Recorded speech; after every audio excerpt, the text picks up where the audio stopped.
Stopped me throwing the dice off the craps table last night onto the floor again and again and again. Oh, shit.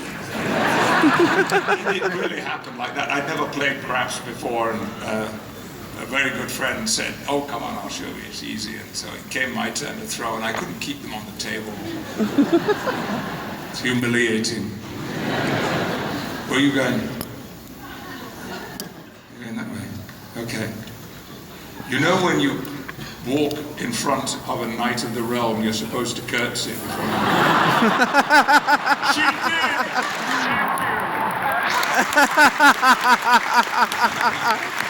I love that. It reminds me, I live in Brooklyn. Well, half my life is in... Yay, Brooklyn! Half my life is there, half in the UK. And I have a wonderful pharmacy that I go to in Park Slope.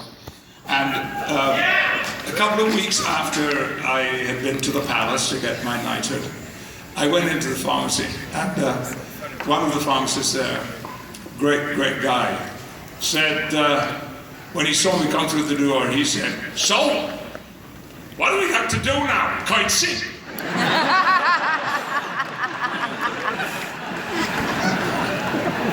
I love Brooklyn, and I love the people.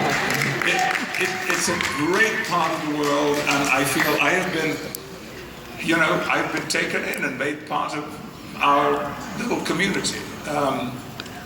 And it feels so good. It reminds me of where I grew up, the people, the attitude to life, their independence, their sense of humor and fun. It's a great place to be. Now, where were we? Over here. That's very big of you. You could have just said, "No, it's my turn." Yeah. But wearing that uniform, it would not have been appropriate to have told him. 5 minutes? That can't be possible. I've only been up here for 15 minutes. 7 minutes. Okay. Yes, sir. Hello, Sir Patrick. Hello, sir. I'll be quite honest with you right now. I'm a bit shaky because I've looked up to you since I was like this tall, and seeing you in front of me is kind of impressive now, and I'm gabbling. My question for you is, well, first, you yourself have, like, your voice alone is now almost quintessential, like the stereotype of just the perfect gentleman and everything. My question for you is, that being, what did Seth MacFarlane have to do to convince you to say all the outrageous stuff you do on American Dad?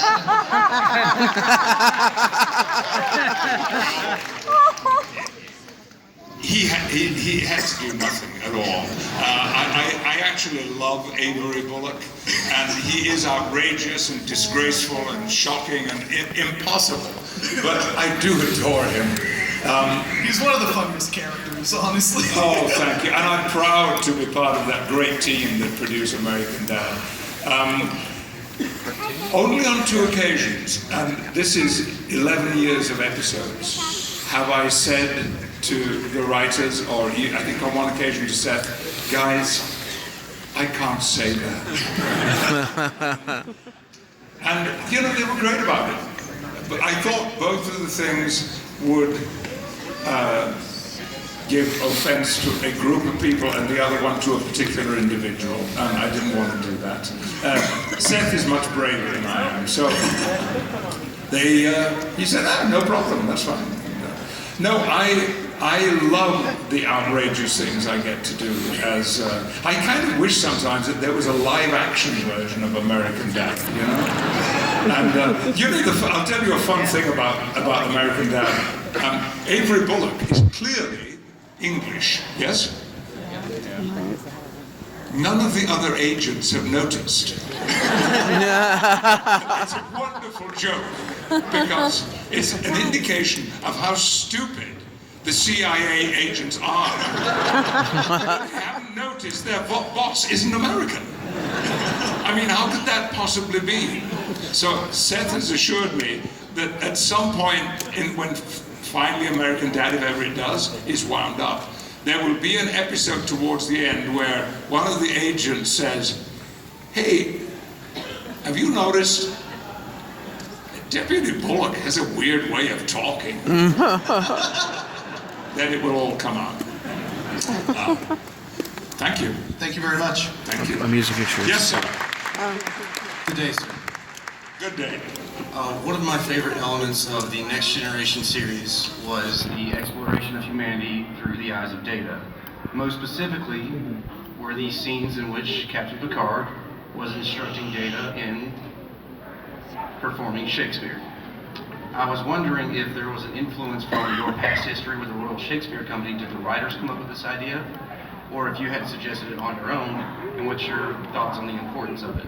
No, sir. The idea was entirely from the writer's room, and it may even have come from Rick Berman himself. I don't think Gene would have had anything to do with it. No, I have always avoided, using my past as a means of kind of connecting me to the stuff that I've done. In the third scene of Blunt Talk of the first episode, I quote Shakespeare, not my idea. I mean, I like doing it, but it wasn't my idea. And I love those scenes with Data.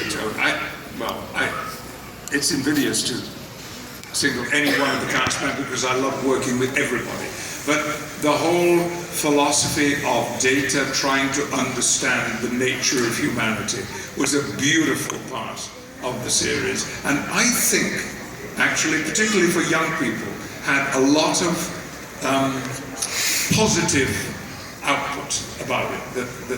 It always pleased me when people tell me that they watch the show as a family. I mean, I've met people who say it was the only time that their family came together in a week was to sit down and watch Next Generation, and that made me very, very happy.